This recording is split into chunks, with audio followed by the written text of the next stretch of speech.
আসসালামু আলাইকুম, welcome back to my channel. আশা করছি যে যেখান থেকে আজকের ভিডিওটা দেখছেন সবাই ভালো আছেন। আলহামদুলিল্লাহ আমরাও ভালো আছি। আজকে চলে এসেছি নতুন আরও একটা ভিডিও নিয়ে। আশা করব আজকের ভিডিওটা আপনাদের ভালো লাগবে। তো এই গাছগুলোকে আমি গতকাল রাতে এগুলোকে একটু শাওয়ার করে দিয়েছিলাম। তো সারা রাত পানিটা ঝরে যাওয়ার পর এখন আবার জায়গা মতো রেখে দিয়েছি। আর গাছগুলো শাওয়ার করার পর কিন্তু অনেক বেশি সুন্দর লাগছিল। তো মাঝে মাঝে এইসব গাছগুলোকে আমি শাওয়ার করিয়ে দিই।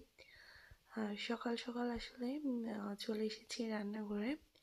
আর আজকে আমার ভয়েসটা একটু অন্যরকম লাগতে পারে, আমার আসলে আবারও একটু ঠান্ডা লেগেছে। তো আপনাদের ভাইয়া কিছুদিন ধরে বায়না করেছিল যে চালের রুটি খাবে। তো চালের রুটি করার জন্য অনেকটাই কাজ করেছিলাম। তো একটু বেশি হয়েছিল দেখে আমার শ্বশুরবাড়ির এলাকার এই যে মেরা পিঠা বানিয়ে নিয়েছি।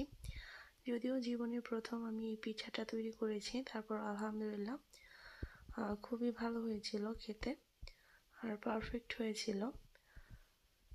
তো আপনাদের ভাইয়া বলছিল তুমি যে প্রথম বানিয়েছো এটা শেপ দেখে কিন্তু বোঝাই যাচ্ছে না। তো আমি কিন্তু এই 5টা পিঠাই বানিয়েছি।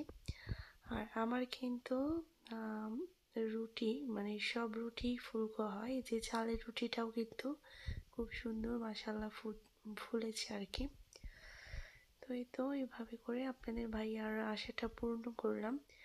আসলে আমরা গৃহিণীদের কিন্তু এগুলোই সুখ, যে হাজবেন্ড যদি কোনো কিছু খেতে চায় তাহলে সেটা করে খাওয়াতে পারলেই কিন্তু আলাদা একটা আনন্দ। তো খাওয়া দাওয়া শেষ করে তো কিছু কাপ ছিল সেগুলোকে ক্লিন করে নিলাম। আর এখন কিন্তু আমার কাজের ভাবি সব কাজ করে চলে গিয়েছে। এরপর আমার এই বাজারগুলো এসেছে। তো কোনো ব্যাপার না, এগুলো যেহেতু খুব সিম্পল বাজার, তো এগুলোকে আমি সুন্দরভাবে গুছিয়ে নিয়েছি। তো সব সময় দেখা যায় ইলিশ মাছ আনলে একটু বেশি করে আনা হয়। তো এবারও এনেছে, আমার কিছু গেস্ট আসবে এই কারণে এগুলো আনা। তো কিছু চিংড়ি মাছও এখানে এনেছে। তো আজকে চিংড়ি মাছগুলো খুব তরতাজা ছিল এবং এখানে খুব বড় বড় পাওয়ালা চিংড়ি ছিল আর কি। যদিও চিংড়ির সাইজটা তেমন বেশি একটা বড় ছিল না, তারপরেও কিন্তু এগুলো পাগুলো ছিল খুব বড়। তো এবার মাছগুলোকে আমি খুব ভালো করে আসলে একটু পানি দিয়ে ধুয়ে নেব, এরপর বক্সের মধ্যে রেখে দেব। তো এখন আর আমি কোনো কাটাকাটি করব না, শুধুমাত্র আমি স্টোর করে রেখে দেব। যখন রান্না করি তখন কেটে নেব। আর এই ইলিশ মাছগুলোকেও কিন্তু আমি পলিথিনে করে র্যাপ করে রেখে দেব। আমি আসলে সবসময় এই টাইপের মাছগুলো না এরকম করেই রেখে দিই, যখন রান্না করি তখন শুধু কেটে নিই। আর সাথে কিন্তু এই যে রোস্টের জন্য মুরগিও এনেছিল 4টা। তো বাসায় দেখা গেছে আরও ছিল, একটা কি 2টা ছিল আর কি, এই কারণে 4টা এনেছে। তো এই মাছগুলোকে আমি খুব ভালোভাবে একটু ধুয়ে তো বক্সে রেখে দিয়েছি। তো ছোটোর বক্সে রেখেছি, যে আমি যেদিন রান্না করব সেদিনকার জন্য একটু বড় সাইজেরগুলো রেখেছি। আর বড় বক্সে কিন্তু সবগুলো একসাথেই রেখেছি। তো আমি সাধারণত ইলিশ মাছ আনলে এই যে এরকম করে একটা পলি ব্যাগের মধ্যে নিয়ে খুব সুন্দর করে একটু র্যাপিং করে রেখে দিই। তো এইভাবে করে ইলিশ মাছ রাখলে কিন্তু বেশ অনেক দিন ভালো থাকে। আর আলাদা আলাদা করে রাখার ফলে আমার একটা করে বের করলেই হয়ে যায়। তো আমি আসলে সবসময় এরকম করেই রাখি। তো বাজারগুলো গুছিয়ে নিতে নিতে আমার সোনা মনি আপুদের কাছে বলে নিই যে প্লিজ আপুরা আমার ভিডিওতে একটা লাইক দিয়ে ভিডিওটা কন্টিনিউ করো। তো যদি ভিডিও কোনো অংশে তোমাদের ভালো লেগে থাকে তাহলে আমার চ্যানেলটা সাবস্ক্রাইব করে আমার পাশে থেকে যেতে পারো। আর ইদানিং দেখছি আমার অনেক অনেক আপুরা কিন্তু অনেক সুন্দর কমেন্ট করছো। তো আমি নেক্সট ভিডিও থেকে অনেক আপুদের কমেন্টগুলো পড়ার চেষ্টা করব, আর এগুলোর উত্তরটা আমি ভিডিওতেই দেওয়ার ট্রাই করব। আমার অনেক ভালোবাসার আপুরা আছে যারা আমাকে রেগুলার কমেন্ট করো।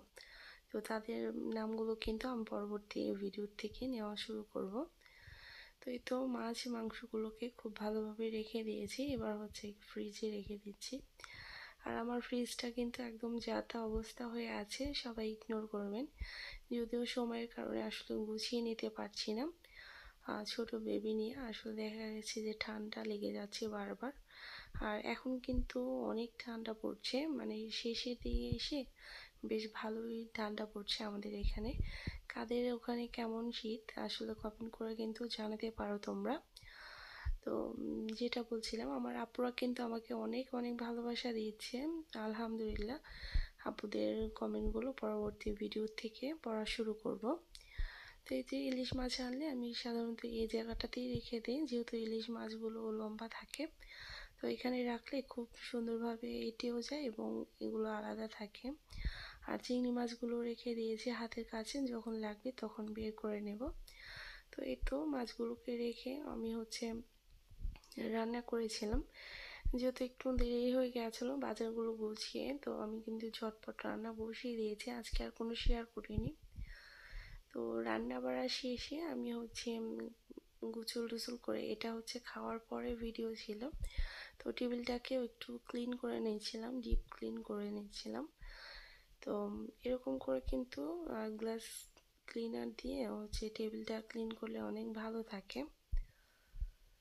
তো এই তো আমি কিন্তু একদম ভালোভাবে ক্লিন করে নিচ্ছি। আর আসলে আমার সব থেকে ফেভারিট পার্ট কিন্তু এটাও, টেবিলটা সবসময় এরকম নিট অ্যান্ড ক্লিন রাখার চেষ্টা করি, একদম ভালো লাগে দেখতে।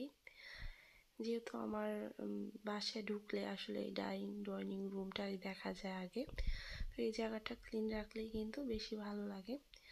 আর টিভিটা রিসেন্টলি অনেক বেশি নোংরা হয়ে গেছে, যেহেতু রুহান এখন একটু দুষ্টুমি করে, সোফায় উঠে কিন্তু এটাতে মানে হাত দিয়ে একটু ধরার চেষ্টা করে, আবার ধুলোবালি পরে একদম অবস্থা নাজেহাল হয়েছে। তো টিভিটাকেও ক্লিন করে নিয়েছি। আর এই সুন্দর পিঠাগুলো আমার বাসার ভাড়াটিয়া ভাবি দিয়েছে, তো ওনার হাতে দেখলাম মাশাল্লাহ খুব সুন্দর পিঠা হয়। আর এই পিঠাগুলো আমি তৈরি করেছিলাম। তো সন্ধ্যার নাস্তা খেয়ে নিচ্ছিলাম। তো সন্ধ্যার নাস্তা খেয়ে নিতে নিতে আমার কিন্তু পার্সেল চলে এসেছে। তো এই যে সুন্দর যে চাদরগুলো দেখছেন, এই চাদরগুলো কিন্তু আমি অনলাইন থেকে পারচেস করেছি। তো এই চাদরগুলো হাতের কাছে পেয়ে কিন্তু আমি মানে সাথে সাথে একটু বিছিয়ে নিয়েছিলাম, দেখছিলাম কেমন লাগছে। তো দাম হিসেবে কোয়ালিটি ফুলই আমার মনে হয়েছে। আর চাদরের এই বালিশের কভারগুলো আমার কাছে বেশ ভালো লেগেছে। তো এখানে জিপার সিস্টেম ছিল, আর সাইড দিয়ে কিন্তু পাইপিং সিস্টেম ছিল, খুবই ভালো লেগেছে আমার কাছে। তো আমি 2 রুমের জন্য 2টা চাদর অর্ডার করেছিলাম। এই তো কেমন লাগছে জানাবেন, আমার কাছে কিন্তু বেশ ভালোই লেগেছে। অনলাইন থেকে আমি যদিও এই প্রথমবার বিছানা চাদর কিনলাম, তো আমার কাছে মনে হয়েছে প্রথমবারই আমি একদম সাকসেস হয়েছি। আর এগুলো খুবই খুবই কোয়ালিটিফুল ছিল। তো এই যে এটা কিন্তু আরেকটা ছিল, তো আমি এই রুমেরও কিন্তু এই চাদরটা বিছিয়ে নিয়েছিলাম। আর দেখেন বিছানোর পর কতটা সুন্দর লাগছে রুমটা, একদম আলোকিত হয়ে গেছে, মনে হচ্ছে ফুলের বাগানে চলে এসেছি। যেহেতু শীতকালে অনেক বেশি ফুল ফুটে, আসলে আমার কাছে মনে হচ্ছিল পুরো ফুলের বাগানটাই যেন আমার বিছানায় এসে পড়েছে। তো কেমন লাগছে আপনাদের কাছে অবশ্যই জানাবেন। আর এই তো এই ড্রেসিং টেবিল আমি একটু ডেকোর করেছি, উপরে কিছু লিফ দিয়ে আর কি। তো এই পর্যন্ত আজকের ভিডিওটা, সবাই ভালো থাকবেন, আল্লাহ হাফিজ।